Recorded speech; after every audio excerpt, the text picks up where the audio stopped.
now. Okay, so I will inform everyone that we are recording now. And so if you do not want to have anything you're saying being recorded, you can use the Q&A, not the chat, but the Q&A section. And our understanding is that will not be recorded then. And you can let us know if you have questions along the way. We'll gather them in the Q&A. And what we'll do is, Al and I have a PowerPoint, so I'll screen share and we'll go through some of that and chat through some of those slides. And then we'll open up the chat, the Q&A, and talk about some of the things that are on your heart and that you're responding to. But as we go along, Al and I will also be looking at the chat, at the Q&A. And we'll have people coming. I've got a door behind me too. Al has a door behind him, so we might have visitors. I'll be letting my dog out at some point. I just have this feeling that my family, it's in England, it's half term, so all my children are at home. There's a fair chance that at least one of them will break in and demand that I fix something. But if you're happy, I'm happy. I can live with that. I have warned them. And we do have a question whether this will be recorded and shareable later. And yes, it will be. I just can't tell you when. We're still working on part 1 being shareable. So we'll definitely have it available, just not sure on the timeline on that. So why don't we get started? And I'm gonna do the screen share piece, and we'll be little boxes in the corner there.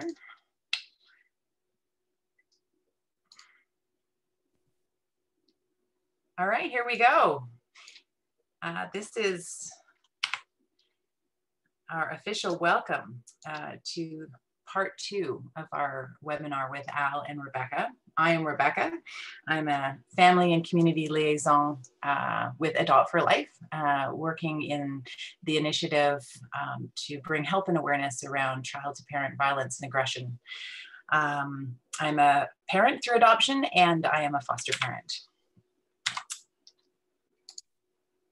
This is Al. Yeah. Hello. Yeah, my name's Al Coates. I am a parent to adopted children. I've got 6 adopted children. That wasn't always the plan. People probably may have already know my story, so I'll say it really summary, but my wife and I, we adopted a sibling group of 3 children quite a while ago. They were 6, 3, and 2. And we then went on to be foster carers, and then we went on to adopt the 2 of the children that we fostered. I then gave up work and became a social worker, which is a really truncated version of events because things were incredibly difficult. We did realize that standardized parenting was not meant for us or just wasn't working for us. We were sent on a various range of training courses and it wasn't working. So long story short is I retrained as a social worker, adopted another child who was the sibling of my younger children, that made us 6, and sort of immersed myself in the world of alternative parenting, really. That alternative parenting is probably not the phrase to use. It sounds like, wearing kaftans and, singing hippie songs. That's not what we did. But just researching, really, just desperate to find solutions for us as a family. So that's how we got to where we got to. And we're so appreciative of the help and guidance and information you provided with us in our journey to understand. The UK tends to be a little bit ahead. We think that the UK is a bit ahead of us in Canada. We are just starting a national consortium, and so that's an effort that is taking place. But you have a number of efforts in place already and have been for a few years. Yeah, I mean, we've had a few things that, interestingly, in the UK, our numbers of adopted children are we have approximately 70,000 children under 18s who are currently adopted. And the realities in the UK adoption is reducing. But I think there's a move to group children who are adopted with children who are in long-term foster care, also with children who are in kinship arrangements. Which is a huge number in the UK, sort of 250,000 children. Because seeing that there's incredibly common themes that run through their experiences, and then how that is then outworked around disability, cognitive disability, physical disability, and a whole raft of things. So that's where we're at, and I think that having talked to you, I think that we're heading some areas, but maybe behind in other areas. So, and that's yeah. So we'll find out a few things as we're going along today, just even in terms of terminology and whatnot. Yep. I might stop you and say, what does that mean, Al? Just because of the expression, yep. The phrase. I know you'll do the same. Our last webinar, we explored the challenges that parents are facing when they're parenting children who are acting in ways that are violent or aggressive. We considered the risk factors, and we took a look at trying to understand the impact that has on our families. While we do this, we want to recognize, that this is an initiative and an effort that has started because of the struggle of parents. This is particularly a parent that started to explore resources and research in this area and brought it to Adopt for Life for us to continue the exploration. So none of us consider ourselves experts. We're all learning in the process and sharing that information to try and support one another. So in part 2 today, we want to take a look at parenting styles. You'll hear, parents who are navigating the world of help. We'll find there's lots of terms thrown around, and parenting styles are one of the things that sometimes confuse people or get them pushed up against a wall. Oh, they think I'm permissive. What does that mean? Yep. So we'll go through some of that. We'll take a look at some of the therapeutic parenting models and challenge ourselves to consider, a little bit about what our parenting roles and what the influence we have on our child's behavior might be. This is by no means to blame. This is certainly exploration, and enlightenment is what we're looking for. Yeah, I think that's really important to say that the temptation to come away from any session where we're looking at parenting is it's a natural instinct is to reflect on our own parenting and potentially look at, our failings, our moments of glorious parenting wonderment, and also the moments when we've really dropped the ball and we kind of look back and we go, oh, that was just so not good. And, the whole idea of good enough parenting, and there's a debate, people on Twitter, there was a huge debate yesterday about good enough parenting. What is good enough parenting, and what does it mean? And, is it subjective or objective? Is it, how do we measure good enough parenting? But for today, the last thing I want anyone to go away from is to kind of go away going, I am just not up to mustard. I just can't cut it. I'm not able to do this. That is not what we're aiming to do. I think what we do need to do is we need to take objective looks at our parenting and ask difficult questions of ourselves, but not to kind of just knock us down. It's more so that we can build up, and we're all at different places, and I think that the overarching themes are we all, as the parents of children whose behavior can be aggressive or violent or challenging, and that challenging is, all of those are really broad spectrums. We all respond to that differently for a whole host of reasons. And consequently, our parenting is influenced by our children's behavior negatively often. We aspire to be better, so positively, but I know that I have maladaptive, at times I've had maladaptive, strategies to get through what have been traumatic experiences. We were talking about this, and now this is me getting into the long grass before we even start, but I can recall events where I've literally had knife fights with my children, where there's a knife, but not a knife fight, but there's been a tussle over a knife and I've just literally emotionally and physically shut down for 48 hours because I was just so far out of what I ever thought I would be as a parent. Mm-hmm. And literally in a state of sort of semi-shock. And so my parenting understandably then reduces to kind of the most basic elements of keeping my children alive, because I'm having to process a really difficult experience. I got through that, apparently. No one got hurt. And that's the reality of our lived lives. And I think that often people, professionals coming in, they can give us really good advice and they can offer or shine lights into corners of our parenting, but they don't know what it's like to, I can recall experiences of laying awake every night, listening for every noise, anxious, and doing that night after night after night. You try living like that. You try living like where they're not knowing what the next response from a child is like. It can be oppressive. It can, trauma isn't an event. Trauma is a response to events. And often, there are specific events in our lives with our children, but also sometimes it's the grinding down of just the nature of our parenting style and our experiences. So that was naive. Haven't even got to the slide. Rebecca, you must have your head in your hands. You must be weeping. It's such a continuum, right? Like some of us are in shock, like you just described, and barely surviving for extended periods of time. Others are in and out of that place, and others are in a place where they're looking at, I think I can do something differently because we're in a pattern, we're in a rut, and they're looking, right? So we've got, this is what this is about, right? Understanding where we're at. And, it's got to be a message of hope. And this slide really reflects that. I don't know whether do you want to say anything about this slide? Because I clearly want to say things about this. Please do. Right. So this is a slide we showed before the very first session we did. And it's a slide we'll show again, because I think we've got to remind ourselves that complex and challenging behavior, and again, challenging is a subjective phrase, because what is challenging for me may not be challenging for you. You might go, what's the big deal? Vice versa. I might look at what's going on and go, well, that's fine. I can cope with my kids swearing. I just don't do door slamming. We're all different. But when we think about it in the whole, we see that that our children have had experiences that are often beyond our own, outside of our own experience, that have impacted on them, not just physically and emotionally, but biologically.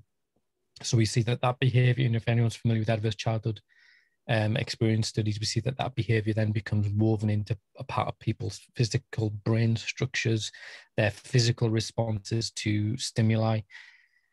So we're not talking about poor behavior. We're not always talking about choices. Sometimes we are, sometimes we're not. We're talking about children's experience impacting on biology. And then that's overlaid with this notion of systems. And when we talk systems, there's a fancy way of saying family, and whatever your family looks like. But also, then we think beyond the family. We may think about your community, physically where you live. You may think a bit beyond it, maybe your wider family. It's, that is the system, and the dynamics of that. I know that my mother is amazing, but she can also be have a catastrophic effect on my parenting. And that can sometimes just be about the contents of my head, not what she's saying. It's about how I feel about being watched by my mother when I can't control my child. But we also know that then we move into areas of the school, the school's impact on children's behavior, on their system, because that's a system that's set up for, normal children, inverted brackets for people who are listening. We see that our children don't always fit in those tramlines, that our children break those tramlines, and the system says, we do not do that. We need to put you, it does not compute. And then we find ourselves outside of those systems, and the system just starts to kind of get really cronky.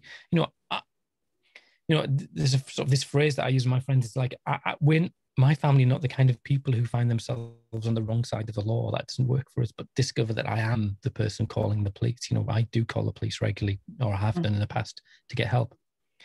That's so outside, we're a family who don't call the police. We doff our hats when we see a policeman in the street, but now I'm on first name terms with police officers who come around my house. That's not the system I want to be part of. That's clunky. And my neighbour's curtains are twitching. Do you get curtain twitches in Canada? You call them curtain twitches? Yeah, we get that. And that then, there's this downward spiral. We're impacted by systems, our parents. So we're going to look today, it's systems, because I think that's the big thing. But it's fancy words for parenting, really, isn't it? So is this me again?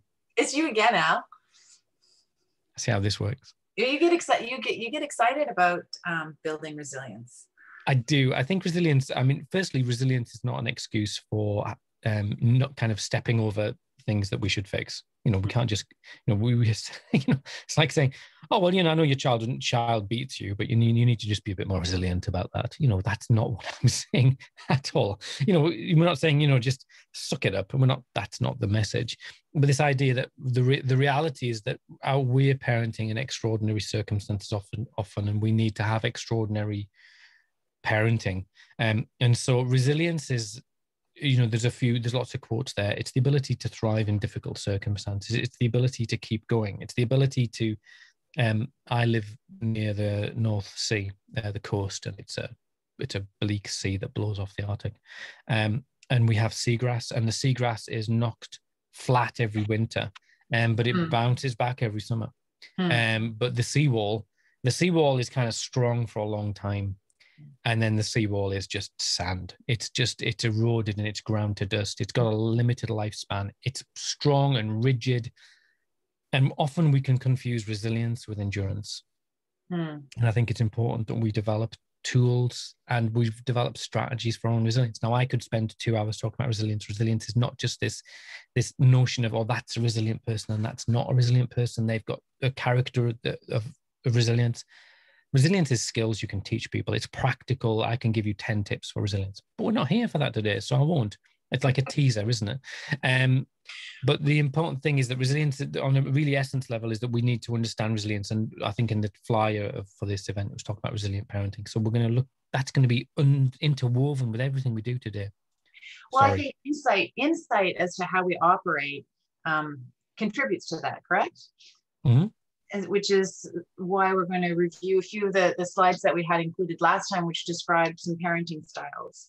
And I think that part of this is to liberate us from the self-blame and the guilt that we might feel when we're called uninvolved or permissive, and to really kind of look at, are we, and is it okay? Is it maladaptive? Is it helpful, right? Like explore that a little bit. So we'll start with the first one, which is the uninvolved parent. Yeah. That one's pretty easy to illustrate. If I were to be on the computer right now. Yeah, come on, Rebecca, come off the computer. Me as as your dad, what would you. And I'm a kid on the computer and you're my dad. And I'm probably. Yeah. I wouldn't even ask. I'm just gonna keep playing, right? I'm like, yeah, I'm not interested in coming off the computer. Thank you very much, Dad. And I'm probably not bothered that you're on the computer because you're not bothering me. So, and I think that sometimes our parenting, I mean, in the worst extreme, if that's the sole place of parenting that people have, that's not healthy. However, I have to say that I think we need to understand that, in the UK, we go through a home study to become an adoptive parent. Yeah. And we examine, we talk about our families, what was your mom like? What was my dad like? And how did they raise you? I'm of an age now, I'm going to be 50 in a few months. And my parents were baby boomers, kind of just about born in the war. And their parenting style was uninvolved, but that was not out of a lack of love or care. There's a kind of a clear system of just don't bring any trouble to our door. And you get on with it, that they were involved when, holidays and things, and not an unloving environment, but very much just crack on with it. And if there's any problems, come and find me, but just get on, that's how, and that's, so we see society changes and some of us find ourselves kind of, we've got one foot in an old model and we've moved into a new model. That culturally different communities have different outlooks on that, depending on where you come from, what part of it. I come from the north of England, which is kind of a stereotypical flat cap, and we would talk about flat cap and whippets. Do you have whippets in Canada? It's a type of dog. Yeah, it's a type of dog that, flat caps and whippets. Oh, yeah. We have whippets. Yeah, and we eat pies and it's so, but it's a kind of a stereotypical, but it's based in truth, really, that uninvolved. I think that sometimes our parenting can be, we become uninvolved, or we remove ourselves, and it can be confused with blocked care. You probably, if you've read anything about Dan Hughes, this notion of parents not being involved because they don't feel they can be, that actually as a response to difficult experiences, and I shared my experience, that actually I become involved. I have to protect myself. And so sometimes our involvement is not out of a lack of love, it's out of a self-protection. So we can just think, actually, and say, Rebecca, come off the Xbox. Well, I wouldn't probably even ask you to come off the Xbox because I just don't want the fight. I don't want we're presuming you're a naughty child, Rebecca. So my hearing you say that sometimes you use that as a tool, but it's not the place you want to parent from. Not at all. But you don't want to, you want to can't stay there. You can't stay there. But I've got friends who are like a lot of us, whose children are incredibly complex, who present variable versions of themselves at different times. There's this orchestra of voices from their children. They're one thing one day, another thing another day. And there's times where as parents, they have to kind of just go, I need to step back because I'm struggling. And that reflects then into the permissive parenting model, which is that probably a bit more involved, but kind of a resignation to behavior. So, I would come to you and I say, Rebecca, come off the Xbox now. I'm not interested. I'm really involved in the game. But you do need to eat your dinner, Rebecca. I've cooked it. I'm a modern man. I've cooked it. I don't want to eat my dinner, and you're really bugging me. Okay, well, I'll bring it up and you can eat it, and kids will be kids. It's very much that kind of, and does that ring a bell with you, Rebecca? I'm not pointing at your parenting. I'm sure your parenting's A grade. Perfect, all the time. Perfect parenting. Perfect but for parenting. sure, and this is where, we wonder, like, where is it coming out of? Are you saying that to me because you don't care?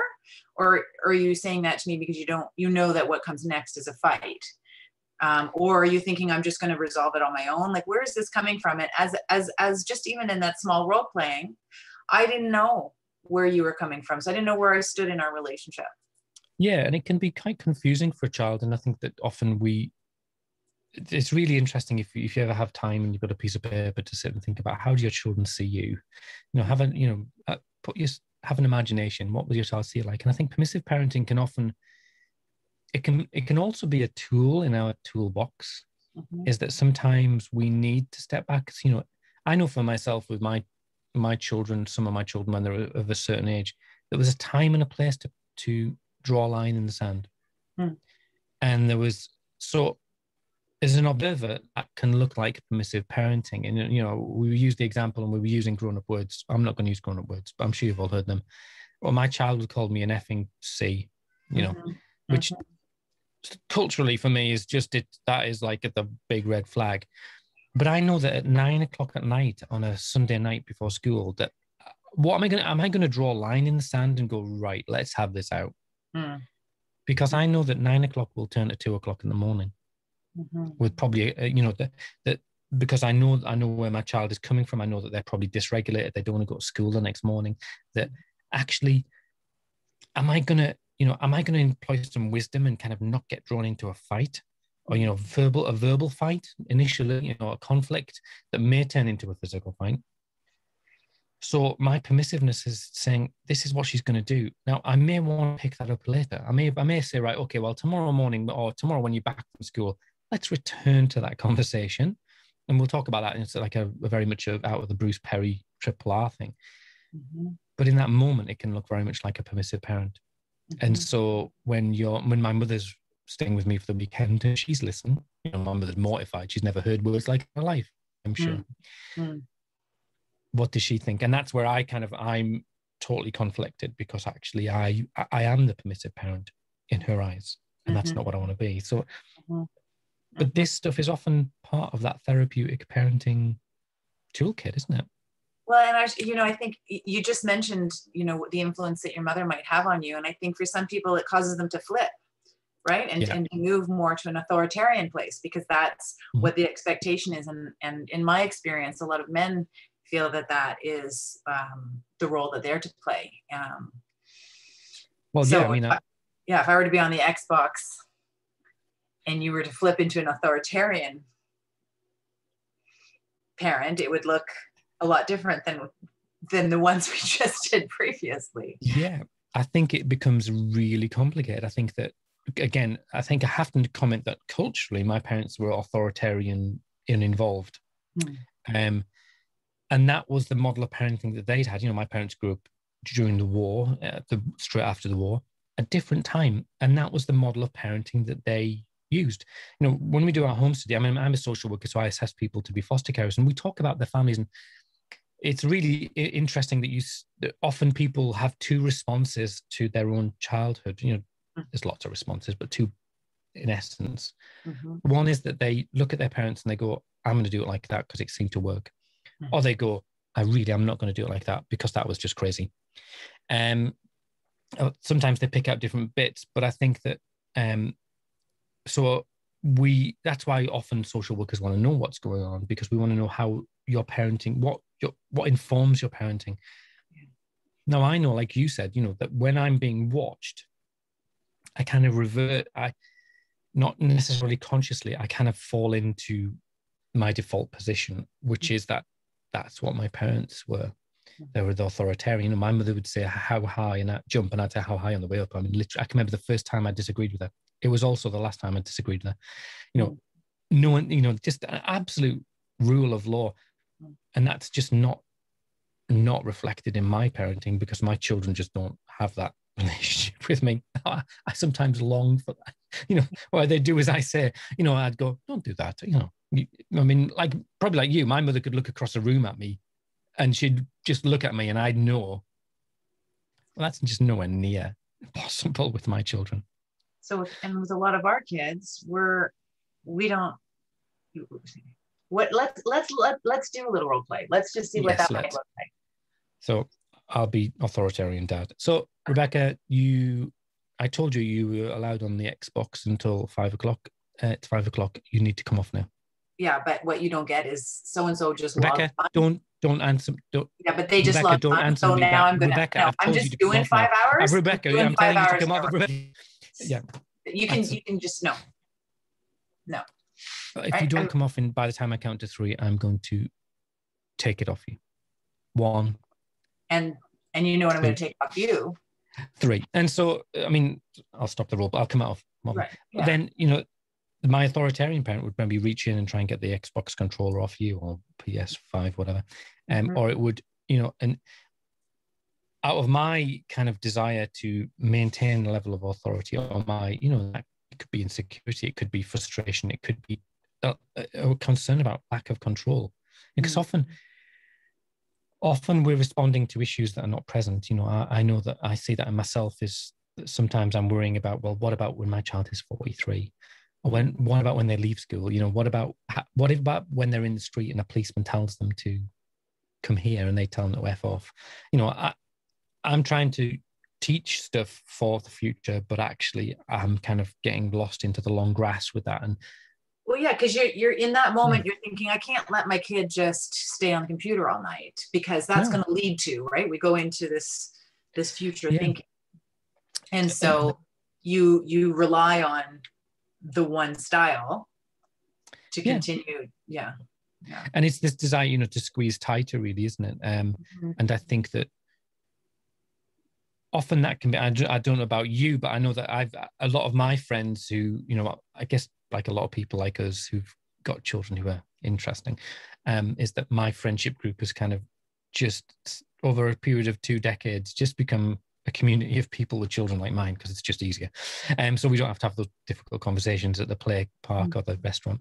But what I see is that a lot of parents just having to really struggle with a lot of these issues around what sort of parent they want to be.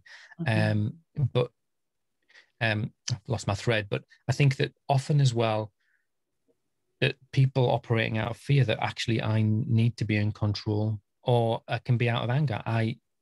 How dare you not do as I say? That there's this sort of internal narrative of, if I'd have said that to my mother or my father, but what's missing in that is, one, the child's experience, and more importantly is your relationship with the child, right? My child, what kind of relationship do I now have? I'm in a power struggle relationship. Yeah, and it becomes about control, not authority. It becomes about, but again, I think that it opens up bigger issues around our personalities and the impact of adversity on us, that actually, we all like to be in control of our world. And there's the dominant narrative in our society is that parents should be able to control their children. That's universal. It's, goes without failing that, there are some cultures, right, where they've got different emphasis, but that in the UK culture, and probably Canadian and, the Western culture, is that parents say do something or don't do something and children do it.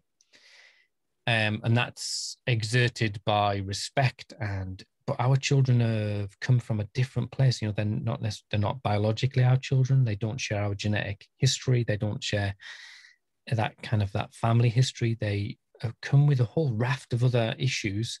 Their biology is impacted by their adversity and experience. And our default position is to kind of just hold tighter, is to, you know, probably like, you know, and that was the thought I had, was that, you know, the amount of times I've been told by strangers, what you need to do is this. And it's all about control. It's about exerting control. It's about shouting louder, you know, putting in consequences. You know, the authoritative parent says, if you don't come off the Xbox now, I'll take the Xbox off you. Well, I'm not coming off. If you don't come off the Xbox by the time I count to 3, you're losing it till Friday. I'm not coming off. Then, my wife infamously grounded my daughters for a year in a moment of high stress. Now, at the time, it was the last day of the summer holidays for us, so it wasn't a big deal, really. And my children took it as a badge of honor that they'd been grounded for a year, and they kind of like they were high-fiving each other, which didn't help the situation particularly.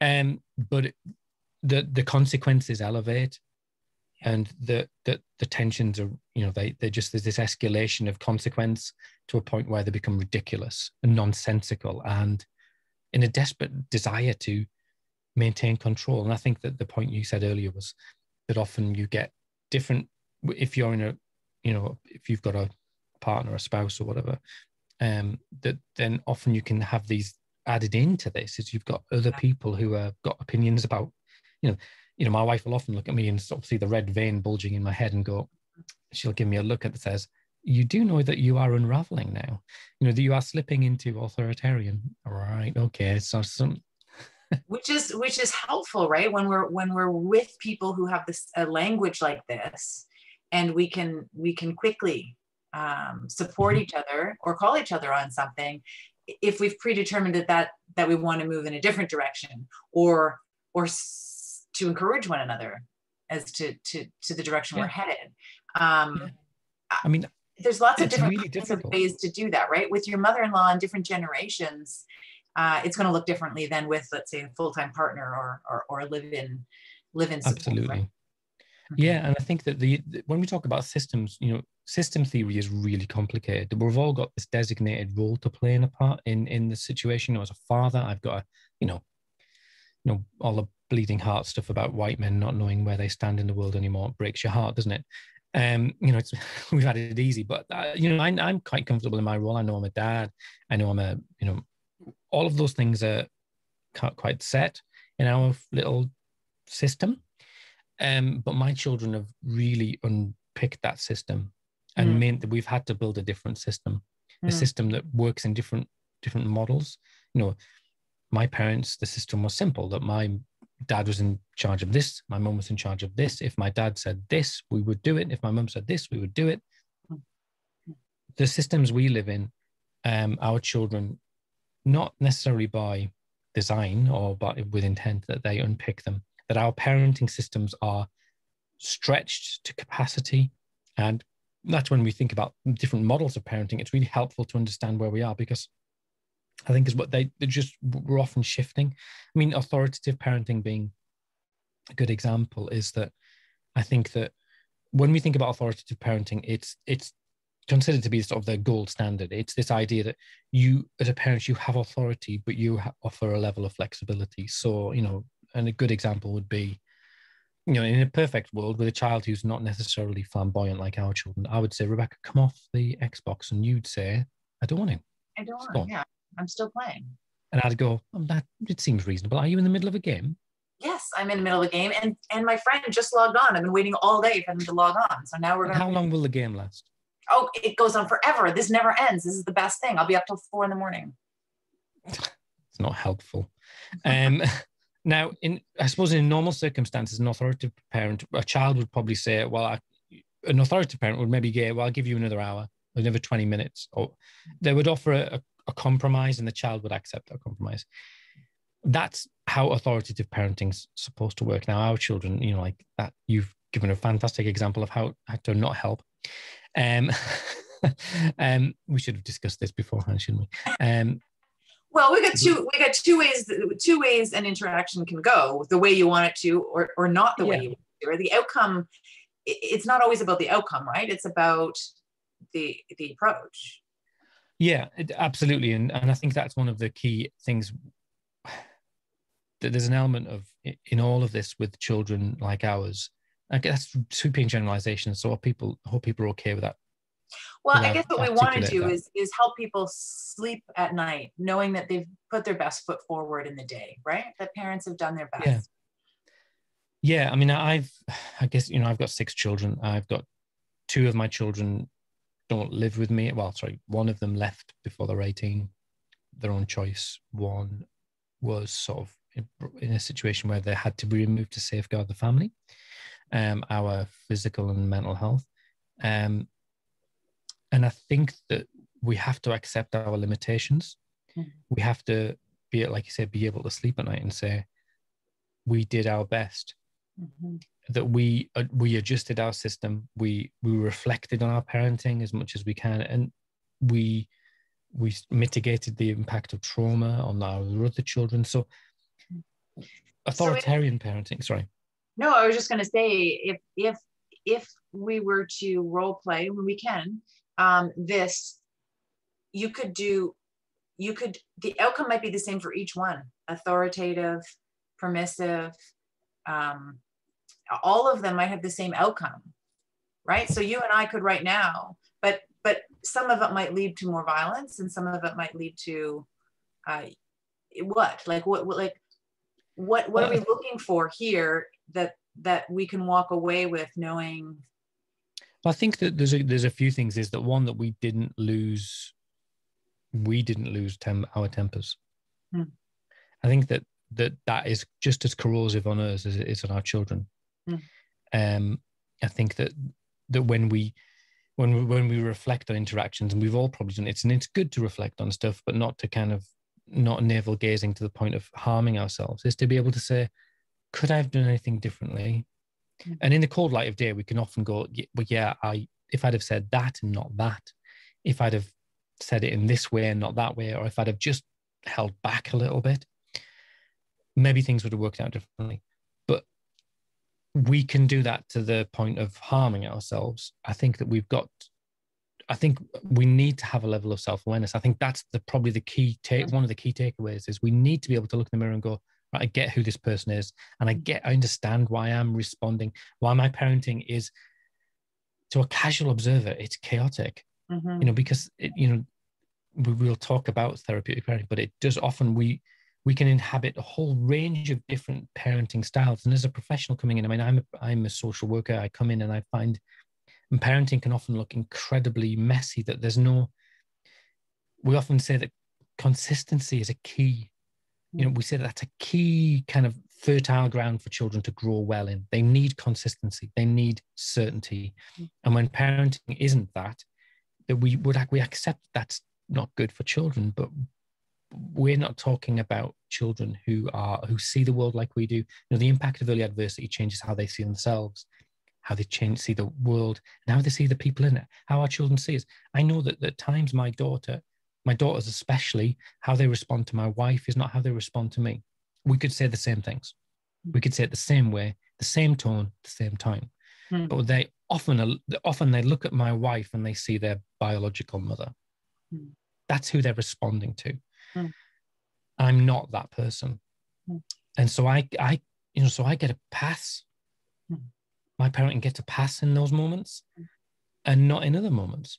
So some of that's just messy. Some of this might be not just us as parents are authoritative versus whatever. It's one parent might be better in this environment for this situation to move in because they might be more authoritative. Yeah. And strategizing around who that is at a particular time. Yeah, I mean, I can share about my 15-year-old. My 15-year-old's flamboyant, to say the least. She's flighty. She's reactive. She's a good kid, but she's got these traits that are not particularly helpful at times. So she'll leave school because she doesn't like the color of the walls, that sort of thing. She'll just do off. how she responds to me is fundamentally different to how she responds to my wife. I can ask her to tidy a room and she will tidy it, and she won't tidy it for my wife. But if she's upset, she'll go to my wife.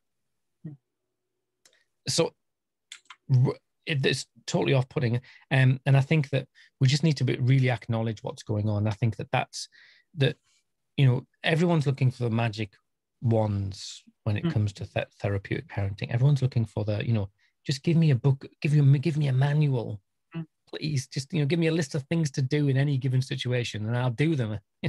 Because we are, as parents, our desire is to help. Or it should be, and often that can be eroded by our experience of being consistently told to F off. Yeah. So the goodwill can be lost in those relationships, and the love can diminish. And we can often love children but not like them. Complicated. And I think one of the key things is that when we think about, it's called de-escalation, but actually I'm going to talk about escalation. I think that what's helpful is for us to start to think about how situations escalate. And we role played a few little things, but I think often we do get in, there's a couple of things that can often happen is that parent says, you need to do this. The child says, I'm not going to do this. Then the parent says, well, if you don't do this, I'll do this. And that can be not just in what is said, but that can be in tone, parental tone. And there can be a whole raft of, we're having a bad day at the office. It's the end of the month. There's no money in the bank account. The boiler's broken. The roof's leaking. And it all impacts on how we parent, whether we're authoritative, dismissive, all of those things. And we see this symmetrical escalation of threat, counter threat, consequence, counter consequence with our children, where the stakes are raised and raised and raised to a point where it can sometimes, it gets into insults, language. The threats turn to physical responses. So that can be a push. It can be walk past you and give you a shoulder. It can be a throwing your phone across the wall, you throwing a child's phone across the wall, and that can be adults as well. We could, I know you've done some work with Peter Jacob around nonviolent resistance, but often our responses can be objectively perceived as a violent. To take a child's phone and throw it, to pull a Xbox controller out of a child's hand is violence. It's not stabbing someone, but it's a violent action, a sarcasm. So the violence is escalating. Then a child goes too far, or we go too far, and then we're into violence, and it's the worst that you see in our homes. The opposite we can see, and that can again, its roots can be in this sort of permissive parenting, is that parents just yield. We just yield. The child, I come to you and I say, Rebecca, come off your Xbox, and you go, no. And I go, all right, okay, fine, that's fine. I come back half an hour later, I go, Rebecca, come off your Xbox. No. And you say, no, I'm not going to. And then half an hour later, I come back, and again, it's no. And that goes on and on and on and on. And then it is 4 o'clock in the morning and I'm laying in bed. I feel crap, if you pardon my French, because I'm this ineffectual parent. I can't do anything. And the child's going to be going to school tomorrow and they'll be tired. I'll not be able to get them up for school. I've got to go to work, and I can hear them tip tap on their Xbox. And I go, I just can't take it anymore. Because I'm frightened of them. I'm so now anxious the whole about week, them. month, year of their life is gone in our head, right? Like we've set the rest of their life is now. Yeah, we're worried about them, whether they're going to get a degree or whether they're going to get a job, whether they're going to be, whether they'll be able to hold down a job when they're 45 and that sort of thing. That actually, part of that is our fear of what might happen if we go in and say, you've got to come off now. That can be born out of our natural anxiety, our fear, and we say we just don't want to get into that situation. But then sometimes we snap and we go 4 o'clock in the morning, we go in and we rip it out of the thing, and then we're exactly at the same point as this kind of escalation thing, and we find ourselves there. And then the flip side to that is, and I'm sure I know I've done it, is that we as the adults, 10 minutes pass and we go, oh, crikey, my words, my language, my actions, I can't believe I've just done that. I can't believe that I said this, that I literally pulled the Xbox out of the wall. I had to do through their phone out the window. We've all done things that we think, oh, crikey. Yeah. And then we just yield. We go, I'll give you back what you had. Mm. And that there can be a whole host of reasons, because we all live with the specter of our children making allegations against us. That they go into school the next day and they say, hey, you'll never guess what my dad did last night. Mm-hmm. Or my mom did. Or so parents that can then flip to the other extreme, that they then give in anyway. Mm-hmm. That they feel guilty, or they feel just embarrassed or ashamed of their own behavior. So escalation can be really complicated in our homes. And I guess one of the things we want to do is try and help adults not get drawn into escalation, because we often focus in on, I feel like as people come away from this, they'll go, we didn't talk much about kids. We didn't talk about what was going on in children. But I think that the Venn diagram at the beginning is quite clear that we have limited influence over what goes on in our children. And that when we think about models of parenting, they are the things we can alter. How we parent is the one thing that is variable. And that's, again, but not for you to go away at the end of today and go, oh, I'm a bad parent. And you will have dropped the ball. If you've got children like my children, you will have dropped the ball, and you'll drop it again and again and again. And you will drop the ball in the future. But what do you do? What do you do? What do you do, Rebecca? I'll tell you what I do. I look in the mirror and I go, I defy anyone to come and walk a mile in my shoes. Yeah, I know where you're going with that. yeah. I'm just like, but the other piece though is this reflection, right? This is so helpful for me. Even, as we're going through this right now, I'm thinking of times when, okay, that's what was going on there. That was the dynamic. This is what and I should talk to so-and-so about that, because that influenced me in this direction. And so these are the things I can influence, are the relationships I have, with my equals, with my partners. Yeah. And approach. Mm-hmm. And there's some really good stuff out of the nonviolent resistance model, which is nothing to do with children. It's about building support and therapeutic support. I think that, if you and I were neighbors, Rebecca, I would kind of come to you and go, Rebecca, you probably hear a lot of shouting. Mm-hmm. I don't want to worry you, but this is our story. Mm-hmm. And Rebecca, there'll be times when I might give you a ring and I give you a call and I say, can you come over? And what I don't you need for you to do, Rebecca, is come over and give me advice. I need you to bring over a bottle of wine.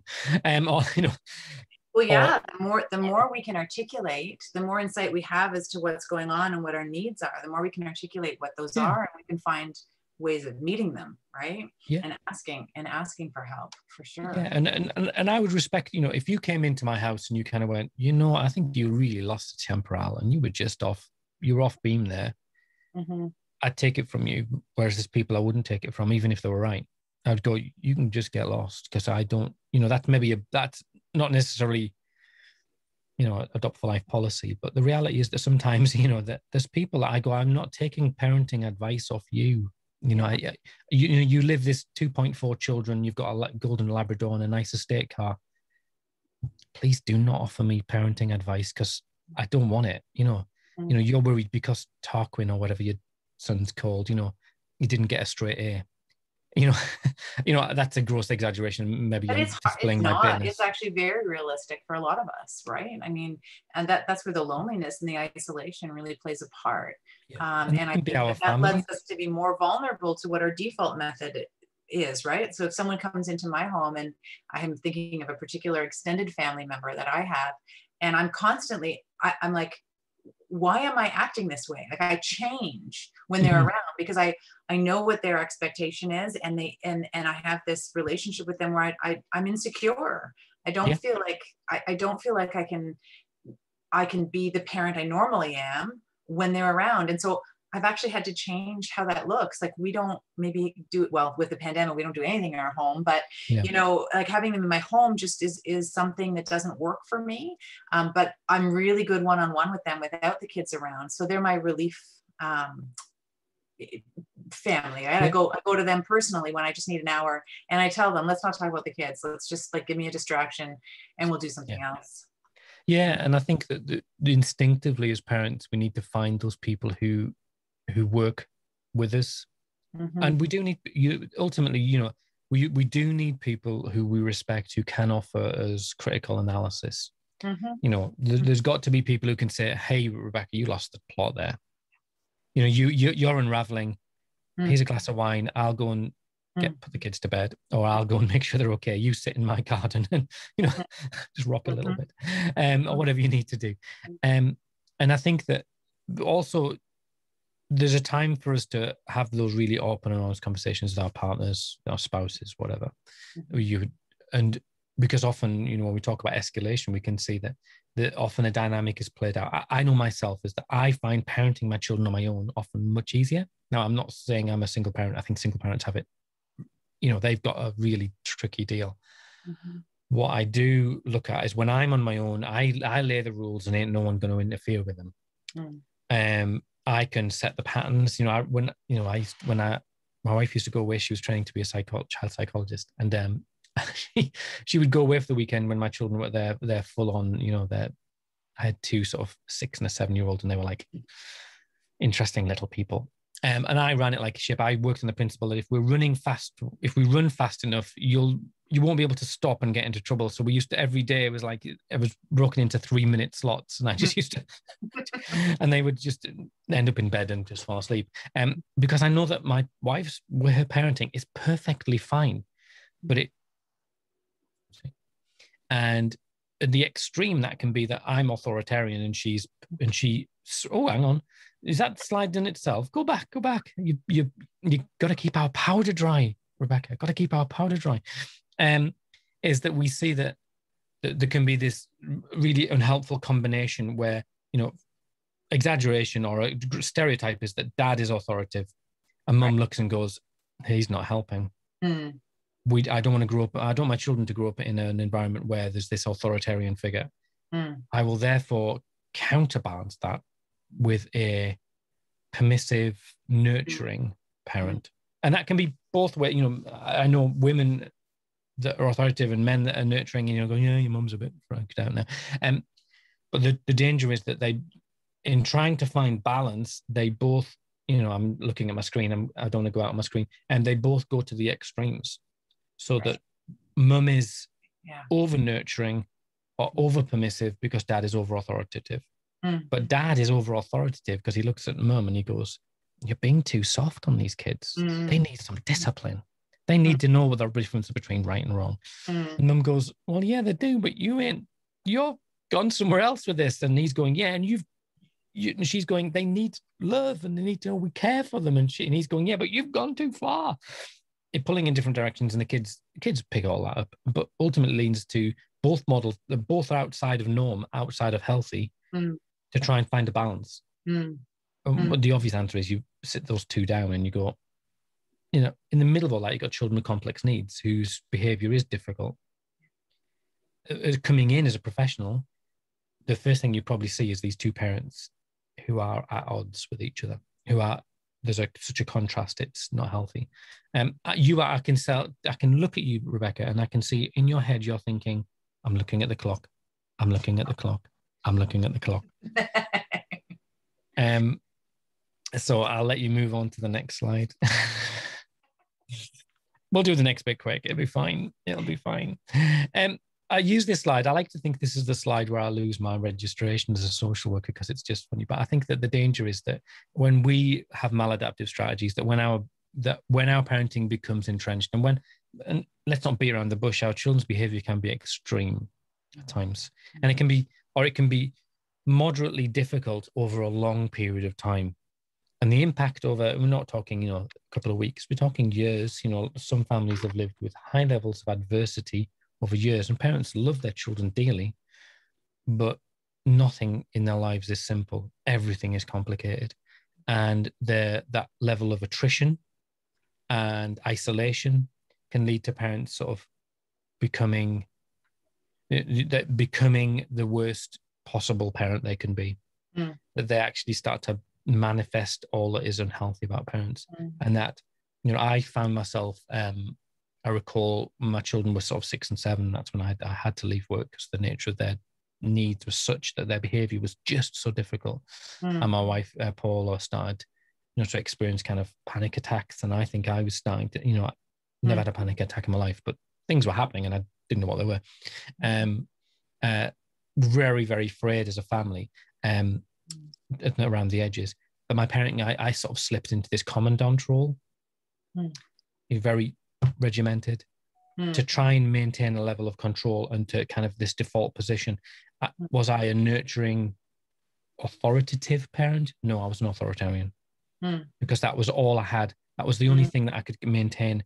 And I became, was I a monster? I don't think I was a monster, but the danger is that we become something we shouldn't be. That actually our parenting becomes dysfunctional and harmful.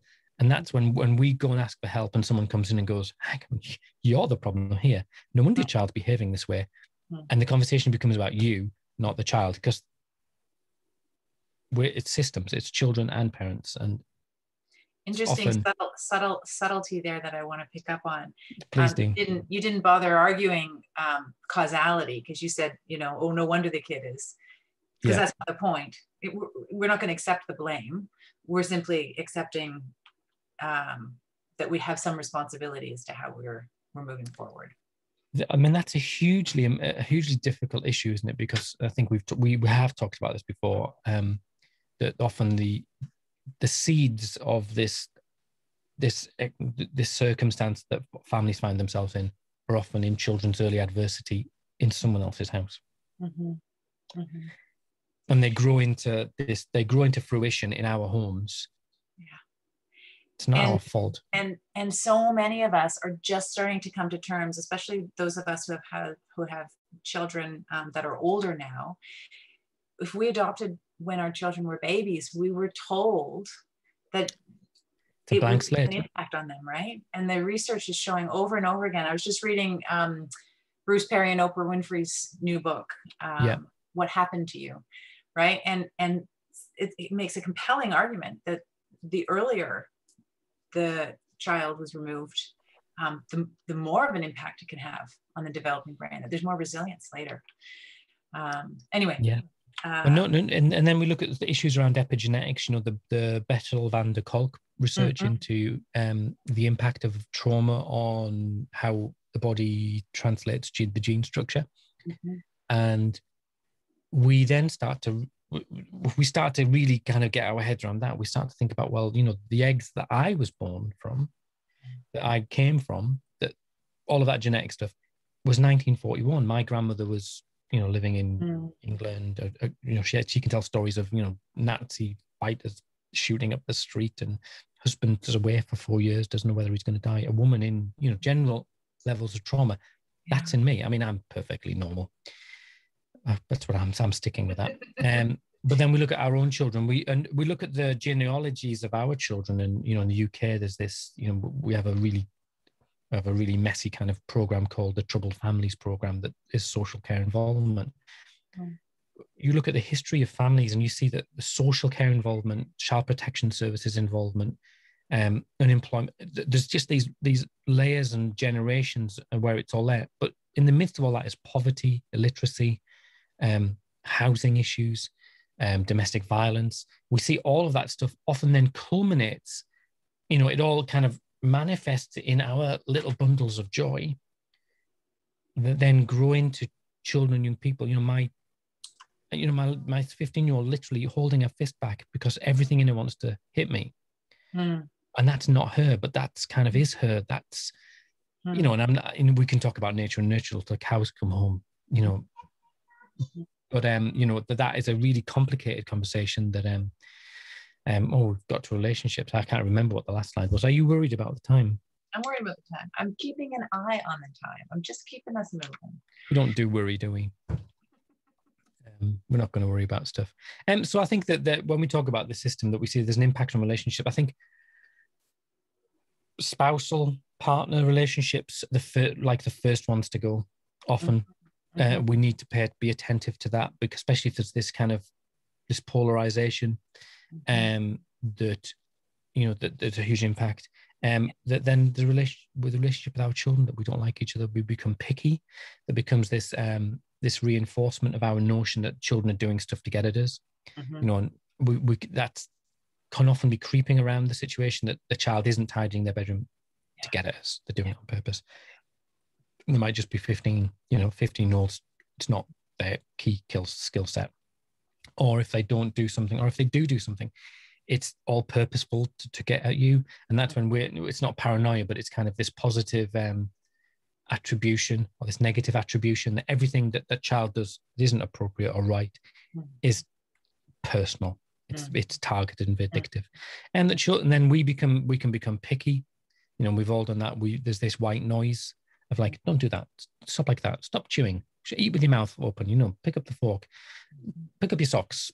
Be home at this, at that. Children become uncooperative. Then there's just this. Then the lines are drawn. Mutual hostility and projection, provocation. They start to think that everything we do is to get at them. And it might be we're trying to change them. They're trying to ignore us. Spirals right down. Yeah. And the breakdown of the caring dialogue. Would now be a good time to give people a 5-minute break, because it's bang on the hour, isn't it? That's perfect time. Yeah, let's do that. And then we'll check in with the, let's just do a quick 5. Yeah, at our time will be 12:05. What time is that your time? It will be 5:05 in the evening. Okay, see you in a few minutes. Yeah, and if people want to put questions in... this would be a good time. We'll look at the questions, see if anyone wants to put anything in. Yeah, let's do that. Cool. All right.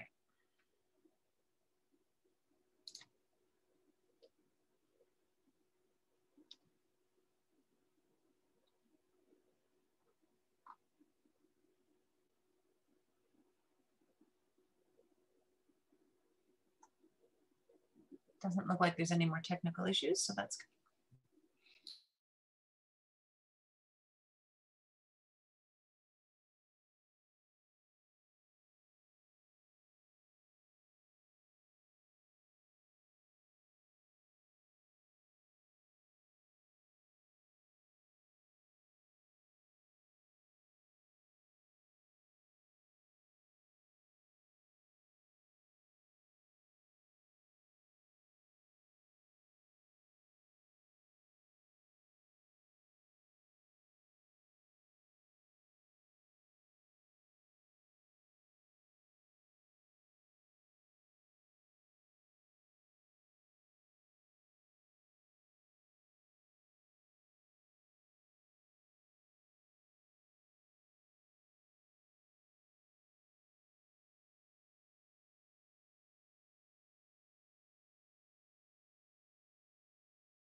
I'll say the timing seems about right to my mind.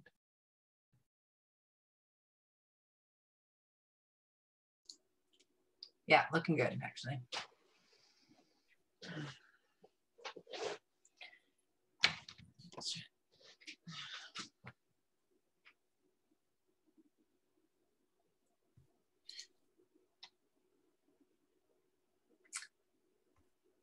Someone's just finished listening to the Oprah and Bruce Perry book, found it informative and would highly recommend it.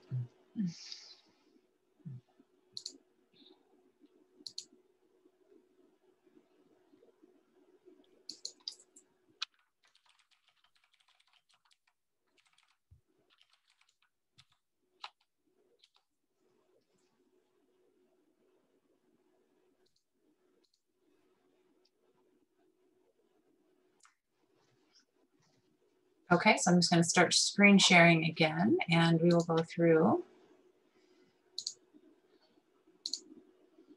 Welcome back. Hello. Hello. Oh, well, one clock says 12:04, one clock says 12:05, so maybe we'll just give it another second.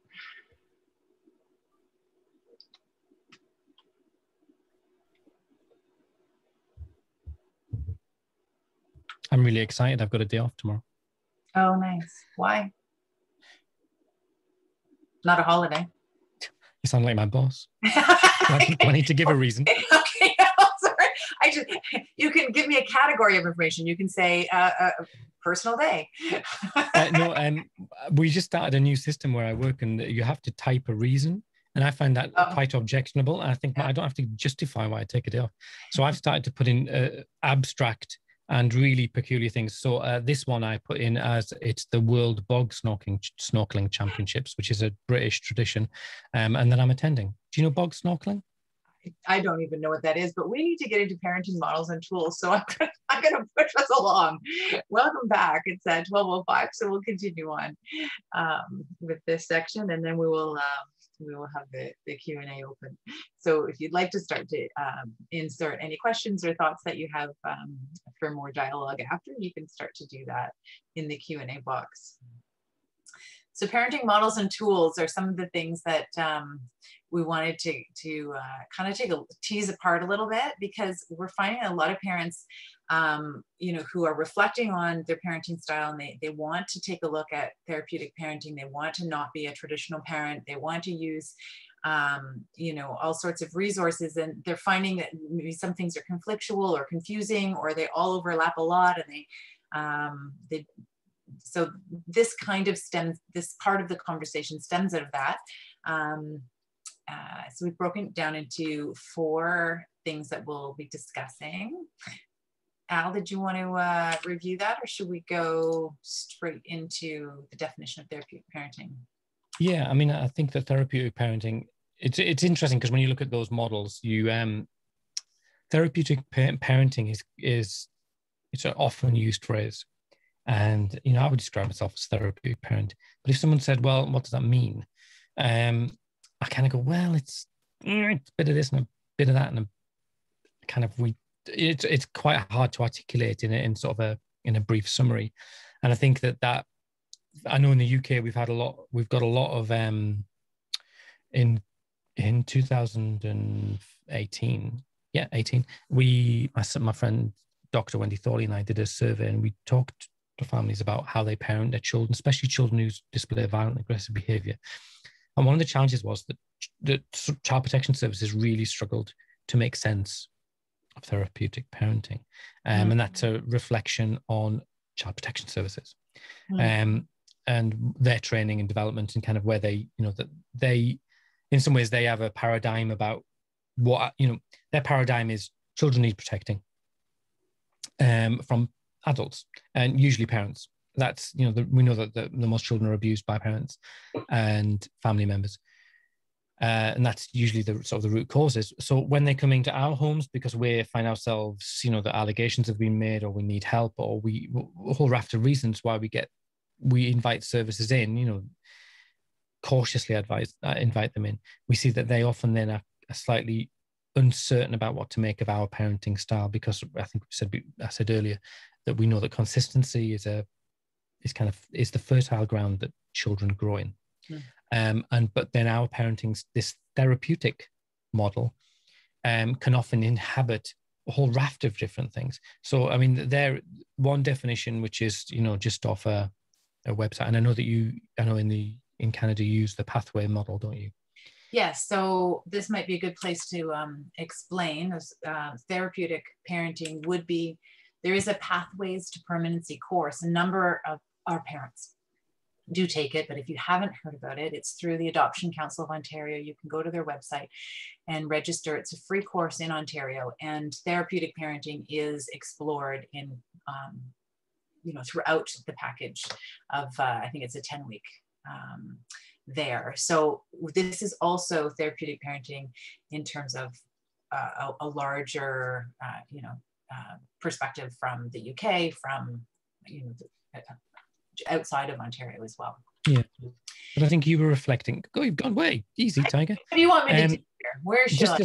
Stick on this one. I think it's worth noting that the therapeutic parenting, it even within the Pathways model, from what you've told me, it's quite hard to summarize briefly and get to the crux of what it is, because it encompasses a whole range of ideas.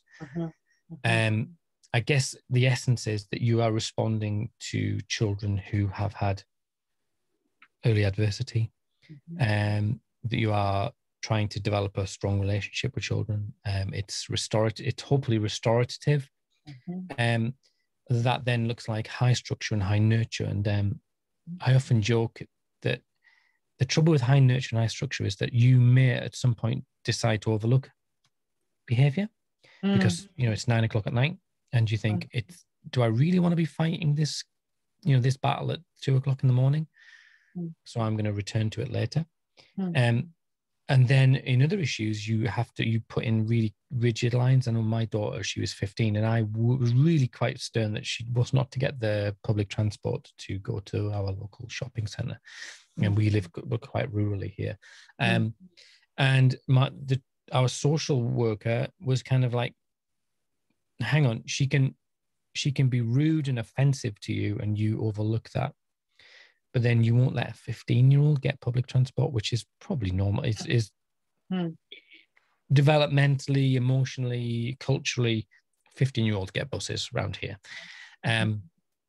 Why? And I said, well, I've got really clear rationale that I know my daughter in times of stress, thinking sort of reverts to a 2-year-old, that she would get on a bus and potentially we would never see her again. She'd arrive in, Scotland or some such. And so I wanted to put really quite safe, what I felt was safe constraints, but they were then interpreted as authoritarian constraints.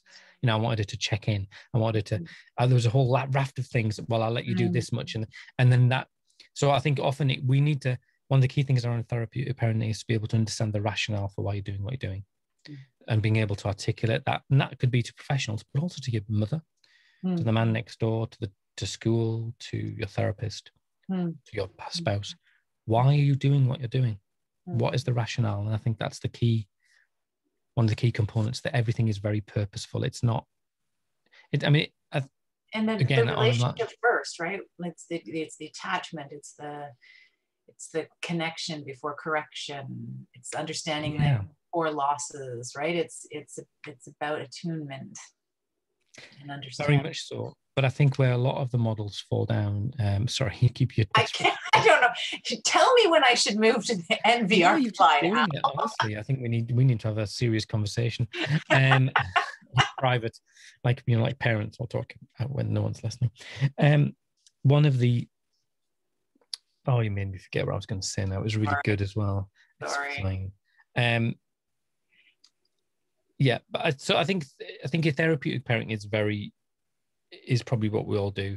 I think it's exhausting. That was my point, is that I think that the onus on therapeutic parenting is that you've got to be on all the time, that every decision is a kind of a knife edge decision about which way things are going to go. And so you have to be on, you have to bring your A game every day, all the time. And I think the other thing is, well, that which lots of models really struggle, is that this is all great. But when your 13-year-old or your 8-year-old pulls a knife from the knife drawer, the high nurture, high structure thing goes out the window. Safety first. You connection before correction. No, they've got a knife. Or no, they're hitting someone, or no, they're putting their Xbox through the window because they lost a game. What do you do in crisis? Yeah. How do you respond? And that, and I think we found this in the UK, is that all of the models take you to a line, and then they go, you're on your own now. You do what you need to do. And I think that's an incredibly vulnerable place for parents. We have a really strict no restraint policy in the UK that it is right, absolutely right. I'm not even no criticism of that. But the one caveat to that is, well, what do you do when your 13-year-old has got your 11-year-old against the wall by their throat and they're out of control? What do you do? Now, we have English law, we have common law, we have, but as a child protection social worker, you would come in and you go, you can't lay a finger on a child. You just don't. There's a full stop. There's no ifs or buts. So we find that we didn't plan to talk about this, but I think it's probably where a lot of the families, they go, yeah, it's all great, but what do I do when? or a child is going to run in, I've been in situations with my children who we were on holiday. Firstly, she was running around the top floor of the building shouting, "My dad's abusing me," which in a foreign country, it's not a good look. The idea of being locked up in a Spanish prison for 6 months while they found a translator didn't warm the cockles of my heart. So I eventually shepherded her into our room. And she, like a lot of our children, the bubble bursts, isn't it? They're raging, and then the bubble bursts, and they're kind of like, they just collapsed, they're totally deflated. And she deflated into abject shame and made a running jump for the balcony. So she got to the top rung of the balcony. And all bets are off then, aren't they? All bets are off now. We know, connection before correction, none of that. I am instinctively responding to that because she's in danger of death. So I pull her off, untherapeutically pull her off, and lay on top of her. I mean, she was probably 11, so I just laid on top of her and just totally subdued her. And often we find out that's an extreme example, but we've all probably been at points along the line towards that. Yeah. What do we do? And that's a really difficult conversation, because therapeutic parenting sets us up for all of the relational stuff. It sets us up to have just to respond, not react. It's about us anticipating behavior, but sometimes we find ourselves in really dire situations. A couple of things I would say about that. Are you happy for me to? I am. I was going to say, it sounds like you're saying at some point we need to understand that in a crisis, we can't think within the context of instruction from a model, that this isn't intended to be something, any of these things that we're exploring aren't intended to be something that are used in a crisis moment. Yeah.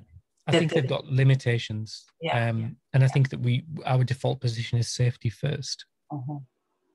And that may be that you need to remove yourself from a situation and lock yourself in a room. That you may remove a younger child or an older child, or you leave the house, or you go in your house, But those moments in between, we can be looking at what's therapeutic, what versus traditional, what's NVR. Maybe I could use some PACE or the 3 R's, which we'll get into. Yeah. And often then we find out that the children, the bubble is burst and they deflate and they calm, and then it's about then restoration of that relationship, isn't it? It's about then reconnection.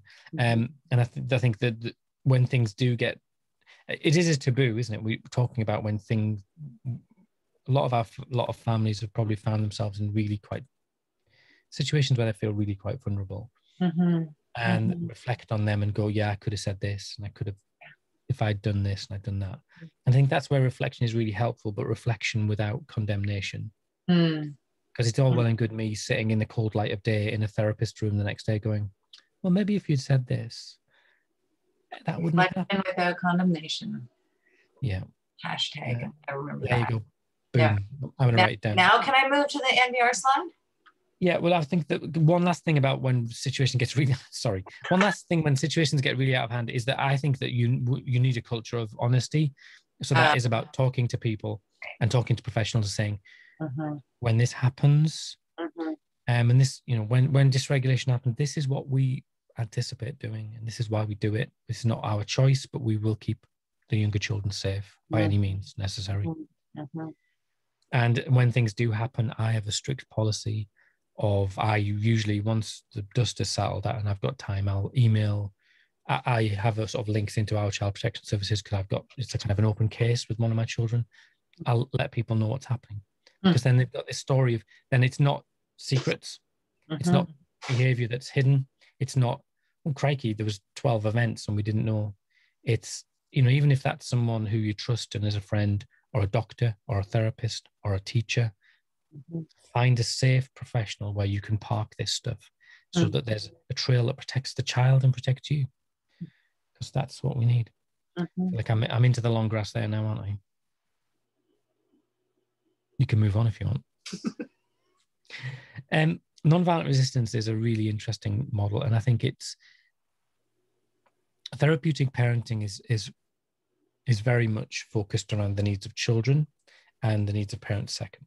So it's looking at what, correction, connection before correction. It looks at how do we support children's needs. Nonviolent resistance is very much system-based. What's going on in this system?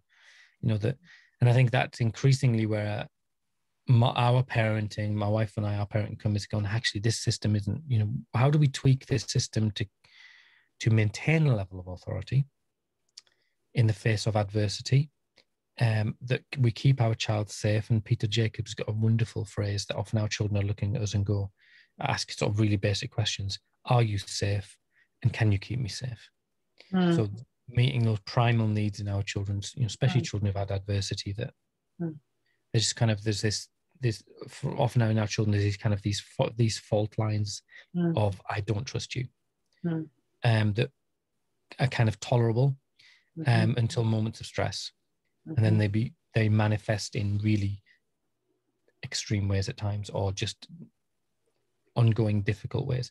And nonviolent resistance, and there's too much to talk about nonviolent resistance, but I think it's a really interesting model. And I sort of describe it as a parent coaching model. It's described as an intervention in the sense that it's not therapeutic intervention to a child, where therapeutic parenting is all about the child. Nonviolent resistance is looking at parents and going, how can we help you create a world where you can care for your children, where you can have parental authority, not necessarily control, where you can change the narrative, and you can change the narrative in your home. And you may never reach this kind of, you will never be like your neighbors who are living the dream, or your sister or your cousins or whatever. But so one of the tools that you've got in there, the baskets, I think could be helpful for people to walk away with. I'm looking at the time, sorry. Yeah, the basket is a really interesting tool, and you can do it as an individual. You can do it with your spouse. I would recommend doing it with your spouse. Is you literally get a big sheet of paper and you write down every single thing that you'd like to change in your child's behavior. You might have an incredibly long list. You will have a long list. It could be everything from, I want them to stop spitting at me, to I want them to clean up after themselves. I want them to stop swearing in the house. I want them to go to school. I want them to stop threatening self-harm. I want them to stop smoking weed. I want them to come off the everything. Literally. I mean, and it can take hours, because actually, so at the end of that, you have a long list, and the baskets. When it's done as a full intervention, I would come and sit with you, and I'd go, right, okay, tell me, walk me through this list. Tell me what's in it. Why is this stuff important to you?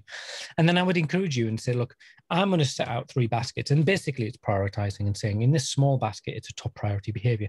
What are the 2 things you want to put in that basket? Or even maybe 1 thing. I'm saying to you, this is the 1 thing we need to focus on.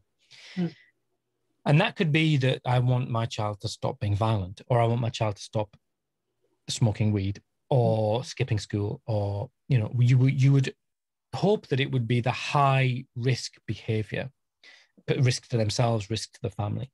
In the middle priority, it's things you say, these are really important, but I can kind of live, if we're focusing on the little, these 2 things, these are things I would like to change, but I can hold that for the moment. And in the last basket, I say, you don't get a choice. Everything else goes in there. And we're going to put those aside for now, because actually getting them to clean up their socks seems really insignificant compared to the weed problem. And it's to kind of counter a couple of things. Well, one is that if you've got a Mr. and Mrs. or a Mr. and Mr. or Mrs. and Mrs., whatever, however you're constituted, that we say, what is the difference between your lists? Because you might discover that actually people are falling out over what goes in the little basket. They're going, actually, no, and that can reveal an awful lot about what are people's anxieties.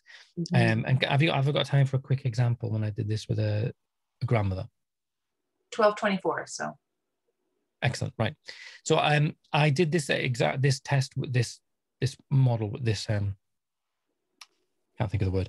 I did this with a grandmother, and she was a special guardian for her grandchild, who was sort of 7-8 years old, a violent, aggressive child, bad language, but child who'd lived with their, this grandmother's daughter, who was their mother, drugs, men, domestic violence, really messy situation. So the grandma had taken them on. And we did all of this, and there was a long list of violent, aggressive language, behavior, non-compliance, wouldn't go to bed, wouldn't come off Xbox, yada, yada, yada, all of those things. And I said, right, so what's the one, so I said, there was a big room of people. I said, will you put in what's in your little box? And so I came back to it, and what's in the small basket? I want him to clean his teeth. I was going, so hang on, you're talking about a child who punches you, who spits at you, who calls you an effing C to your face, and you want to put teeth cleaning in there? And she's like, yeah. I went, all right, tell me why. And she started to tell this narrative of how she, in the mornings when he was going to school, she would say, clean your teeth. He wouldn't clean his teeth. So he would say no, he'd be a bit rude. She'd pin him down and clean his teeth. We're all parents. We've all cleaned our children's teeth against their wills at some point, and it's not pretty, is it? But in a 7-year-old who's violent aggressive and an adult who's dysregulated, it's damn ugly. So I said, well, what happens then? She said, well, then he will, I'll say get dressed, and he won't get dressed, so I'll dress him. And I said, then what happens? She said, well, I go and put him on the school bus, and he gets on the bus and he's like a banshee. He's just out of control. And he then tips into school, and he has a terrible day at school, and he comes out of school and he gets home, and he's just this. It sets the tone for the entire day. We're talking about non-violent resistance. The day starts with violence and it just continues through. And I said, right, what is the worry then? In the grand scheme of things, and we've talked about this last time, but the anxiety was that children's social care were going to be involved. It wasn't about his teeth. Mm-hmm. It was that he would go to school and the school would report him for having not cleaned his teeth. His hygiene would be a problem, and the school would involve child protection services. Mm-hmm. I said, right, let's move away from that. I probably told this story before, but in the light of this, it's helpful.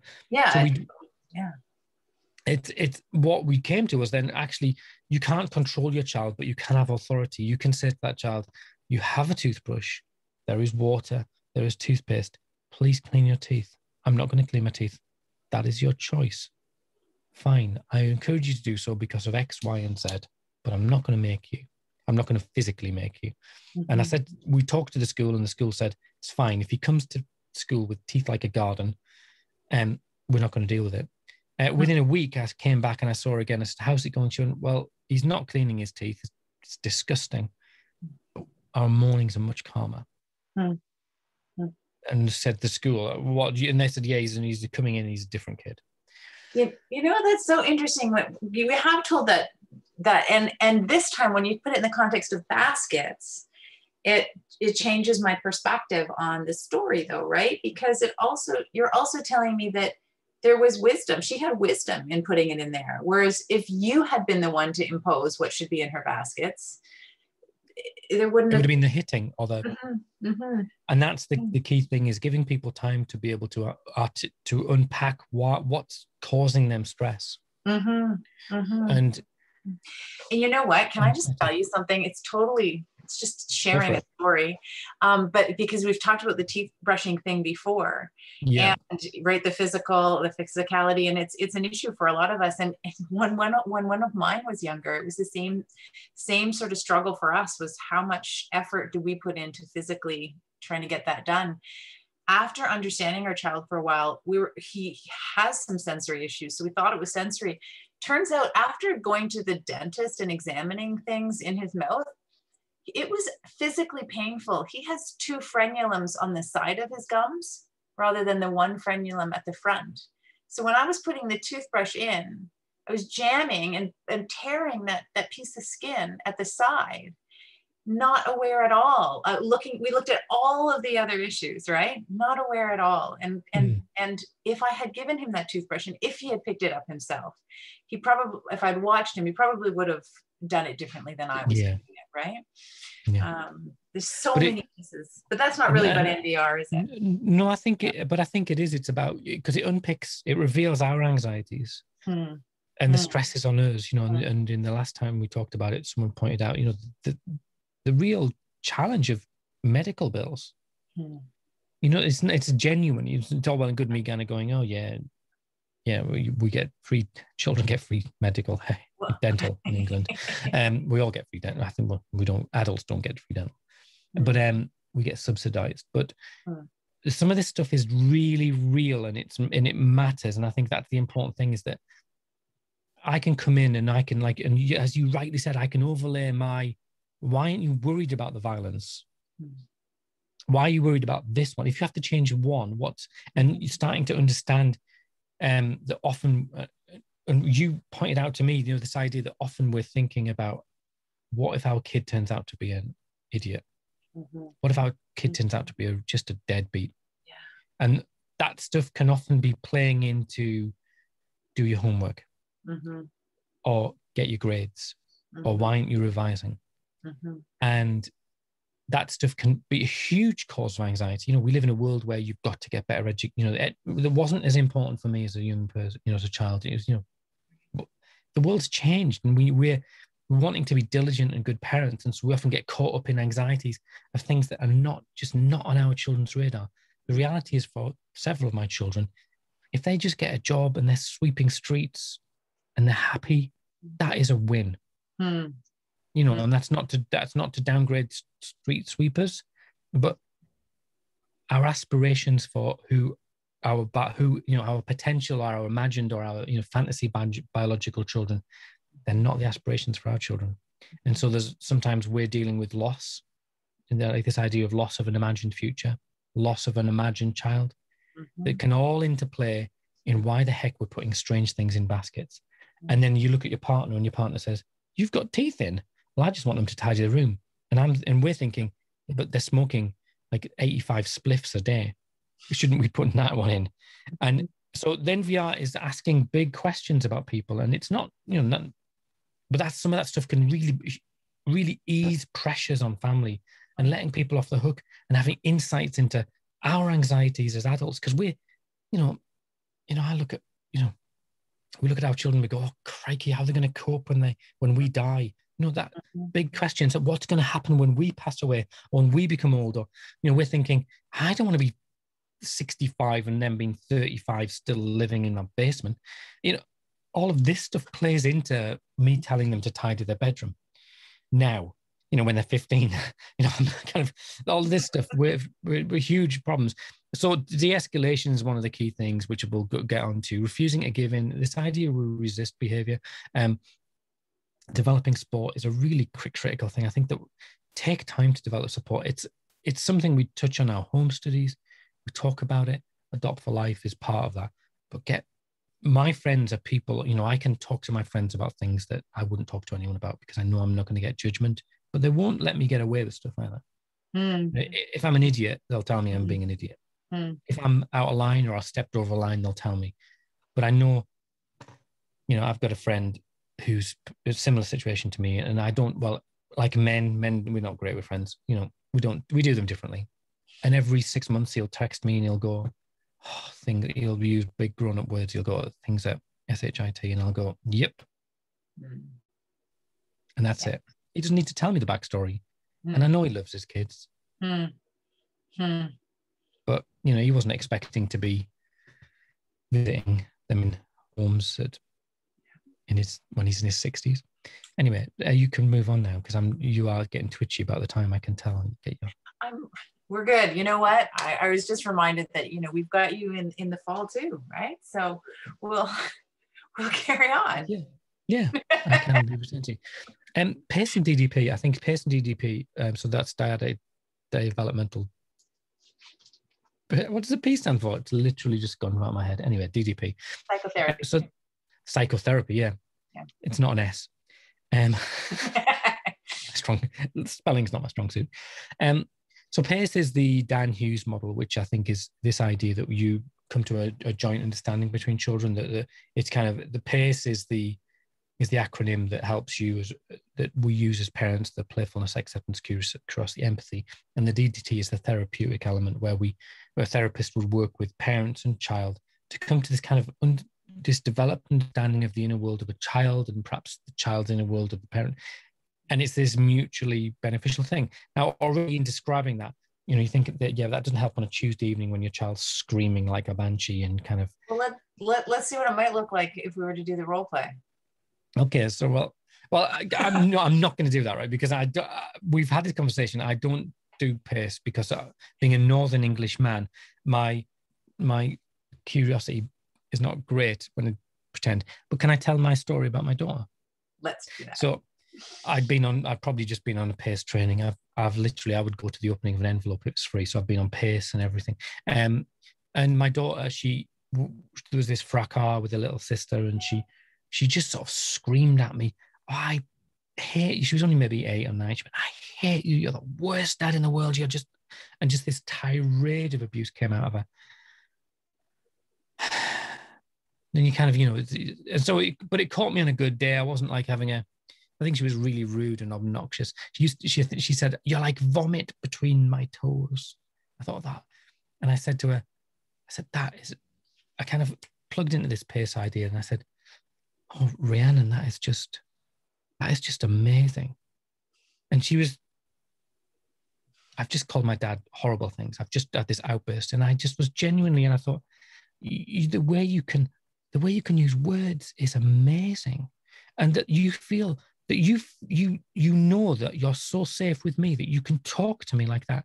And it totally flipped her into this different place. So there's this element of playfulness that PACE is built on the premise that adults have got their shizzle together. That's the one thing. So when we're doing well, PACE is working well. If we're angry, me saying through gritted teeth, I know you're feeling angry right now, is not PACE, And I think sometimes that's where as parents of children with adversity, we need to have this tool belt where we pull out the NVR, we pull out the therapeutic, the high structure, high nurture. We pull out, right now I need to be authoritarian, right now I need to be permissive, right now I need PACE. And so I think PACE is really useful, that curiousness. My 15-year-old as well, she's, as I said, my wife has a very different relationship with her, and that's a whole range of complicated things around biological parents, biological mum specifically. So I sit slightly outside of that. But with her, I have this playful relationship. So, she gets really cross, but I can kind of break it with humor. But it's very non-threatening. It's not sarcastic. It's this kind of like, I can just raise my eyebrow at her when she's being cross. And, she's my daughter's dual heritage. She's Black. So she's, again, a recurring theme in my life, teenage girl screaming at me. And she was on the stairs and she went, you're not even my real dad. And I went, I've got a mirror. And we both burst out laughing. So we just burst out, just and we actually gave each other a hug because we were laughing so hard. And then she took a breath and went back to screaming. And it was just like this really odd sort of, and, I'm not saying that to say that I don't get it right all the time, but actually just this curiosity, what is going on in your world? What is happening? And I have empathy that you're feeling really hacked off with me now. That that I'm not your real dad. I'm not pretending. I'm not even going to pretend anymore. I know I'm not your real dad. We walk down the street, everyone knows it. It's not true. And when we accept our kids. And so you can see how you can pull out of that therapeutic model of high nurture, that correction, that connection before correction, which is a kind of a theme. I think through therapeutic parenting, there's these sort of silver threads, these 3 themes that run through it all. And one is about the significance of relationship. I think, Bruce Perry talks about every child needs one significant adult. That every child needs one person who thinks that the sun rises and sets on them. And how kids, sometimes that's you mentioned Bruce Perry, so I thought I'd move to the nicely done, seamless. Nice if you hadn't have said, I think we'd have got away with it. People would have thought we planned it and everything. I think the Bruce Perry thing is really helpful. I think it's really helpful to understand, and it comes out of the neurosequential model of therapeutics, which is a right mouthful and a pain to spell. But this idea that the brain grows from the brain stem, and it works its way. Babies are born with kind of a developed brain stem, but then as time goes on, people are probably familiar with how brains develop and the impact of adversity at specific points. The neurosequential model of therapeutics is basically the idea is assessing and diagnosing where the gaps are and plugging those gaps. So you might discover that a child has really quite a well-developed cognitive abilities, so they can do maths, but they have limited social functioning. One of my children is just a kind of a walking case study in that, is that she's a straight A student, but is terrified to go into the playground because she has no idea what's going on. She has no idea to kind of, those social interactions are just beyond her. And her in stress, her emotional response is that of a toddler, and her cognitive response, the words she uses are that of a very articulate teenager. So it's this really peculiar combination. She's tantruming, but with grown-up words. So that the Bruce Perry model really kind of helps us kind of see which bits of the brain need developing and working on that. Another example would be when she was very little.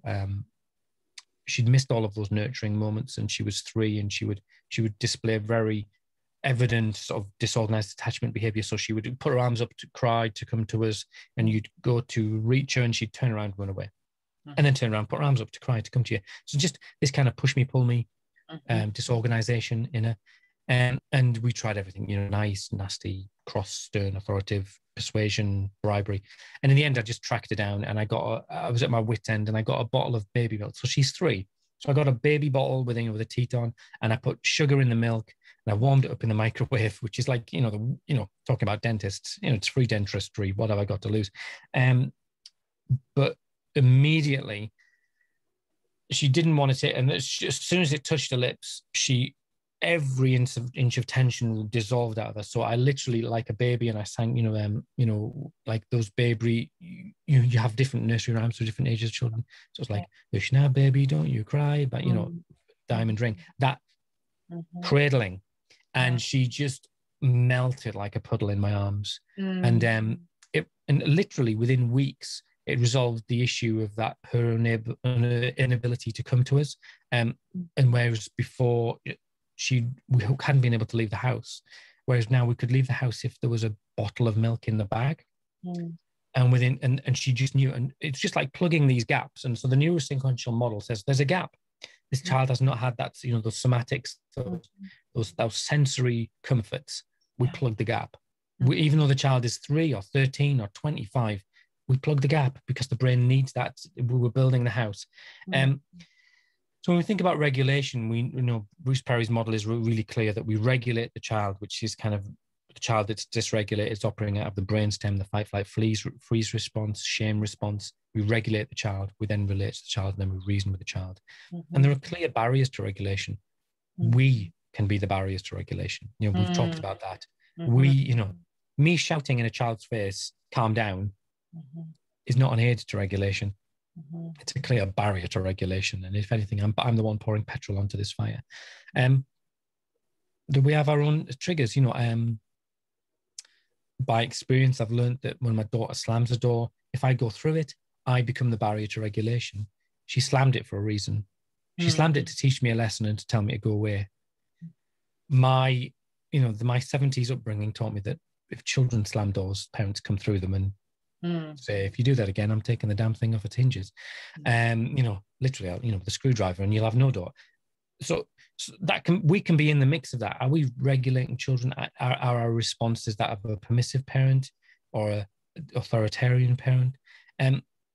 Children themselves can have their own barriers to regulation. They sometimes, for a lot of our children who've perhaps felt a lack of empowerment, at that moment of rage, there is empowerment. That, for a child who's been through the ringer, that is a moment where actually they feel alive, that they feel they can. So I think that sometimes we can see it in wholly negative terms, but children often feel a level of potency. That the look of fear in our eye can be a reward. So you're frightened of me because I've got that, that they've puffed themselves up. And even in a 7-8-year-old, we can feel that. I think if you work with a child you live with a child who escalates, make plans for escalation. You can anticipate it, you can plan for it.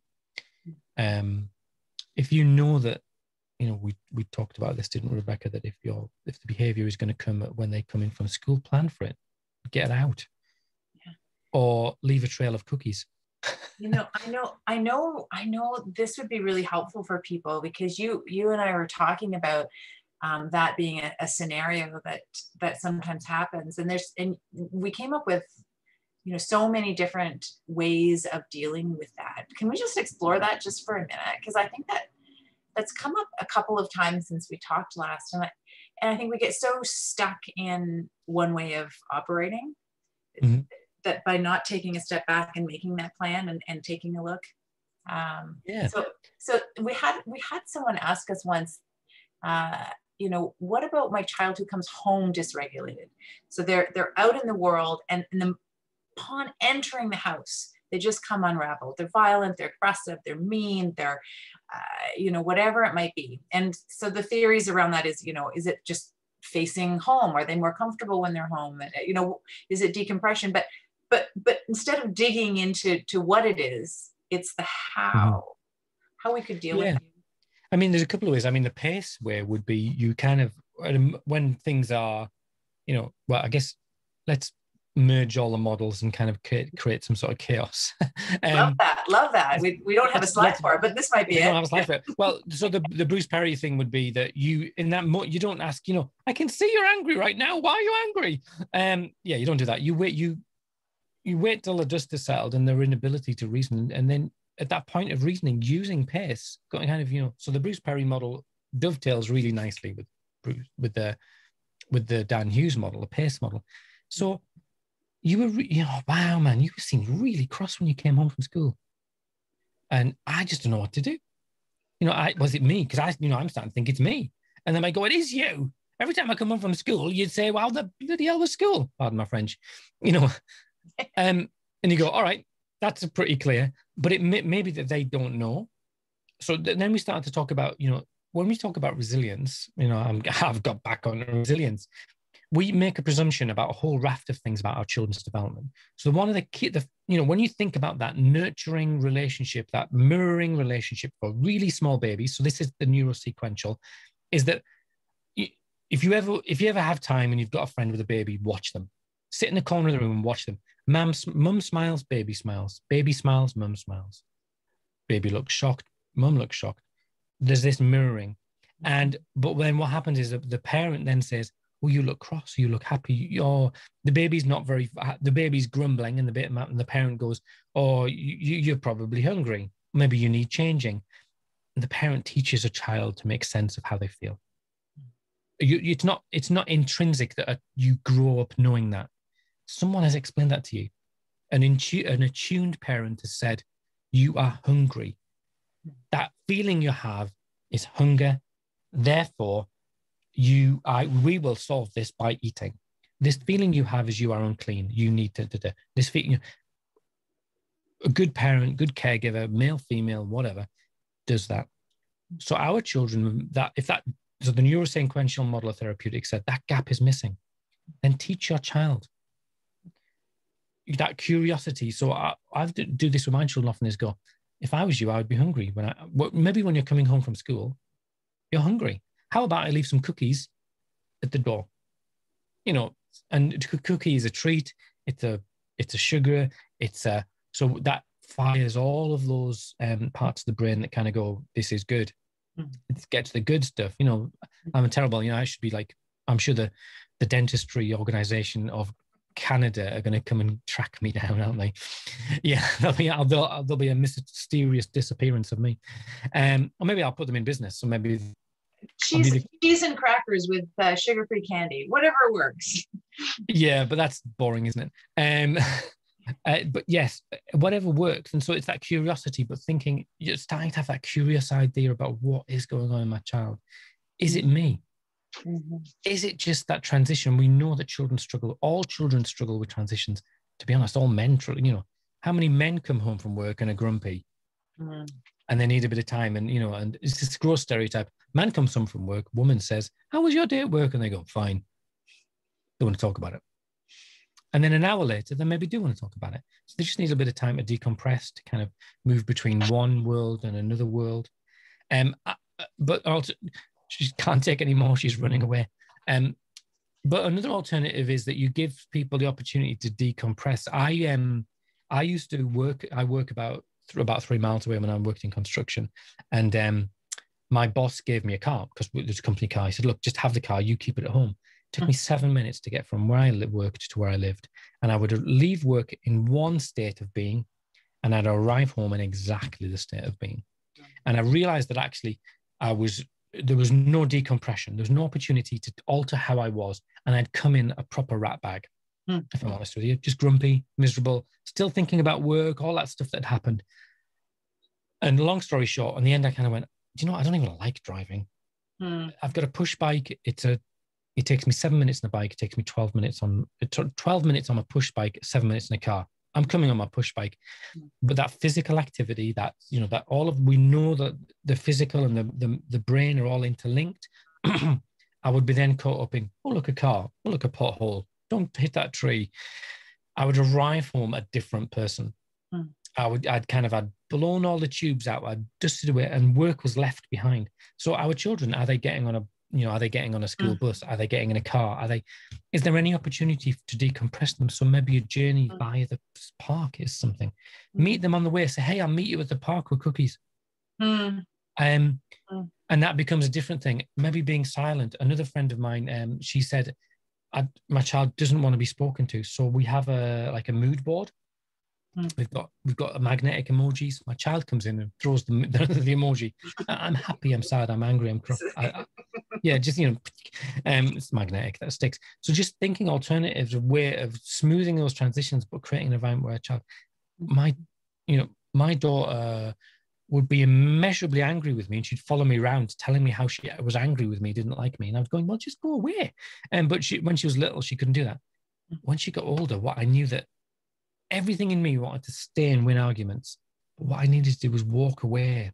You know, that I would, maybe in my mother's view, I would lose the battle, but I knew I was winning the battle because I was keeping her calm.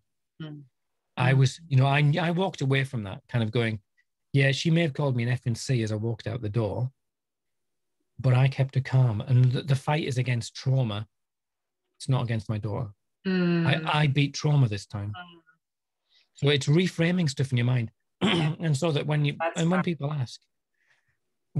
ask, you can say, well, your child called you this, and you go, yeah, but we weren't there 3 hours later still fighting, and she didn't put the telly through the front room window, and I didn't have to call the police because I'd lost my temper and I called her we walked away winning. And actually we know that brains keep developing, and that, you know, it's just this stuff, we have to dance to a different tune. We have to use what's in our tool belt, and sometimes pace works, and sometimes this is not the time for pace. Sometimes it's a time to actively regulate a child. Sometimes it's time to move away and keep safe. We don't have to get fixed into patterns of, you know, one model doesn't cover it. And there are times when we have to ditch the model, and we need to slip into authoritarian to keep a child safe. Sometimes we need to run away to keep our younger children safe. That's a whole wrap. There's a zillion different questions there, and there's a zillion different. Is that help or some great things there? Absolutely. We just want to keep talking. I just want to keep talking, but I am really happy that we have you perhaps in the fall again. I have to check our chart. I have a feeling you've got me back in the fall, but I can't remember when. If we don't, we'll make it happen. We'll make it happen if we don't have it. No, yeah. I'm quite certain we do. We have someone in the chat that has said that they love the decompression discussion. It seems that COVID has taken away some of those opportunities for caregivers to decompress, to regulate themselves. I guess we have to be creative to create new ones. Yeah, and I think that is the onus on us, that's the element of therapeutic parenting, that it can be exhausting, because when we talked about the regulating children, that we have to anticipate stuff all the time. And we have to, I said to people as well, play stuff out beforehand. Don't get caught having to react, because if you're reacting if you're having to think of a new way of doing something, have a toolkit, have a pocket full of sweets, have creative measures. And we have therapeutic model gurus in the UK, like the world, these, and I think that sometimes as a parent, we can look to them with starry eyes. Like in The Temptations, anyone who's speaking, you look to them and you go, oh, they've got it sorted. I do not have this sorted. We're doing okay. But one of my children couldn't live with us anymore because her mental health was as such. 2 years on, I still call her daughter. Mm-hmm. She's not made any viable death threats against me in the last year, at least. Mm-hmm. I'm taking that as a win. But we live extreme, in what other world could we talk about, my child has made a death threat and it's viable, I've had to ring the police. Yeah. That's, but I'm in for the long haul. Someone's asking if we can touch on the restoration piece. Sometimes we feel so hurt by our children. It is hard to move on. Absolutely. Huge. Yeah. And I think that it's legitimate to feel hurt. Yeah. I think you can't, I think it's just naive and impossible to come away and go, for a whole host of reasons, and it may not even be rational. And it may not be, maybe 5% child and 95% you, but you feel hurt. It doesn't mean it's not real. Mm-hmm. So I think if you can, you take time to look after yourself. That's where your supporters, where your friend who gets it, and you don't have to, the worst thing possible is, I've had friends who've said, why don't you just send them back? If you say that to me, you have no idea of what my inner world is and my children it is. Find people who can help and who can offer therapeutic support. I think the key thing is that we live in a world where we live in a consequence-driven world for our children. I think our children's capacity for consequences can be really variable and at different times.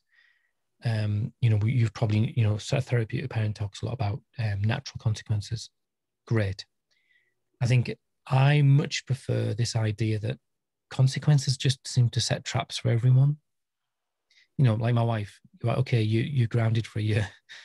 Well, who does that really help? My kids are high, my kids wear it as a red badge of honor, but 3 weeks later, it's not good. So consequences can then trap us into kind of having to behave a certain way, which means that restoration can be limited because we're then 3 weeks, like a week later or 2 days later, we're still in it. We're still having to live with those consequences.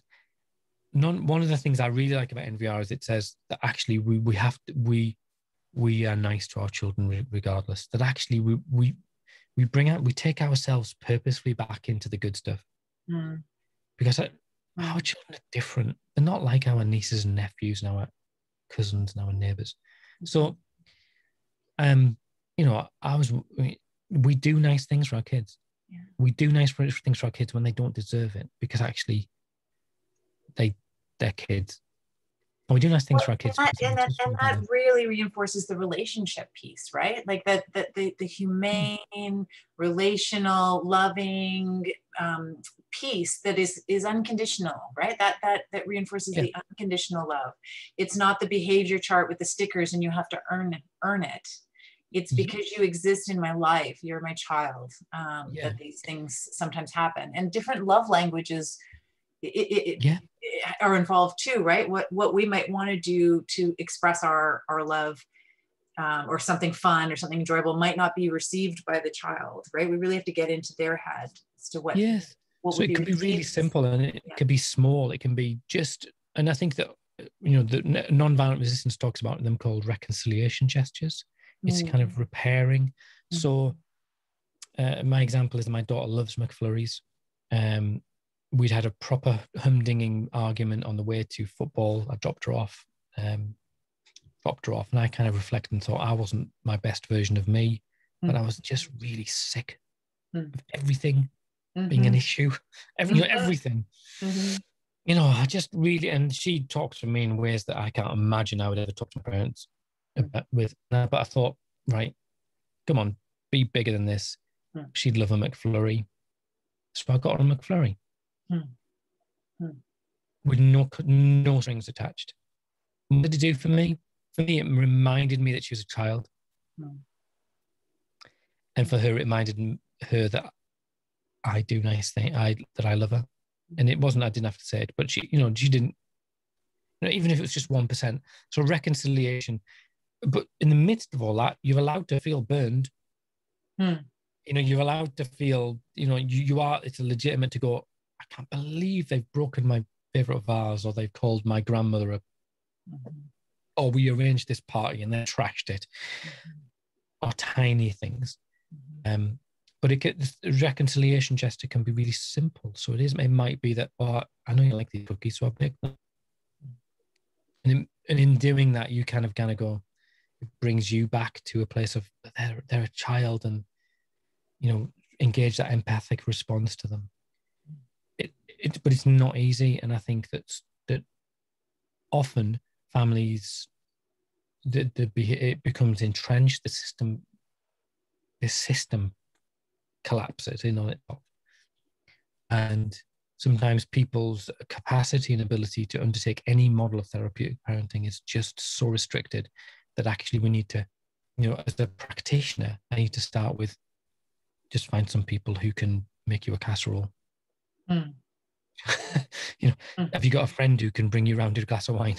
Yeah.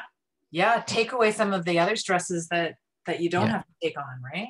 Yeah, because you can't delegate some of the parental stuff. Yeah, but you could receive some self-care in another way. Someone who can come round and say, I'll babysit for 10 minutes while you have a shower. Because I know that some families are at that point where they can't leave a child, or they have they're hyper vigilant. Someone will say, I will sit for 10 minutes while you go and have a shower, and I promise you no one will disturb you for 10 minutes. Because some families are at that level of extreme attrition. And I think that we've got to acknowledge that. And I think then, the worst thing we can do is for me, as a professional, I come in child protection services or education or Adopt for Life. And I come in and I go, oh dear, you're not a very good parent, are you? What you need to do is, I've got a course you could go on.